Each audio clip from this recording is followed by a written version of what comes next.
Every time I come to this majestic building, I treat it with respect as an important historical landmark, a witness to the heroic history of our country. That's why I was struck by the case that my friend told me about. He says that during his walk there to the ruins of this fortress, he, being in a bad mood, disparages everything he passed by. He, out of anger, kicked something that was lying on the ground, and from his blow it rolled aside, or he pushed something else that stood in his way. Approaching the fortress and passing by the dilapidated wall, he struck scornfully the edge of the wall. From the blow, one of the stones fell and rolled down the grass into a pit. At the same time, the guy heard a plaintive exclamation, "Ouch!" The boy flinched and quickly looked around, but without seeing anyone nearby, he went farther. So, he saw another stone and had already raised his leg to strike, but at that time, a male voice was heard, "Don't do it." The guy looked around again and said, "There is no one. I guess I misheard it." And when he just wanted to take the next step, he stood still and heard, "How's no one?" "And me?" "You didn't hear it. It's me, Fortress. Someone you despise.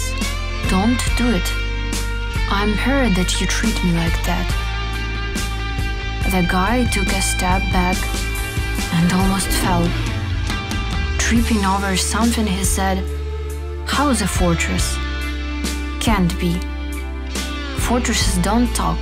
It's just stones. Stones can't be offended." Then he heard the answer. "We can. Every structure, as well as a human, animal, or plant, is a living creature, also lives its own life. I am a fortress. These walls have been the protection for many generations of your ancestors, grandparents and great-grandparents. I am the glory and pride of your country, the great country you live in. I was feared by enemies. I protected your country from invaders and outsiders.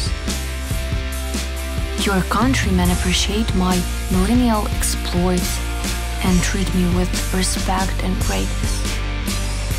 Don't you dare insult me. You are doing an unfair thing." The guy again did not believe. "Here are the cursed stones, mocks me." But then he thought and said sadly, "Maybe buildings do have a soul. Great grief had happened to our family recently. Our house burned down. He was a member of our family, like a living creature. We loved him. Sometimes when I couldn't sleep, I would talk to him, trusted him with my secrets, treated him like a friend, told him even what I was afraid to tell my parents. For me, our home was really a living being. He and my room were my friends." And then he heard the voice of the castle say, "I have been a friend to those who have lived within my walls too. Many people have also trusted me with their secrets and their enormous thoughts. For them, I was not just a home or protection during the battle.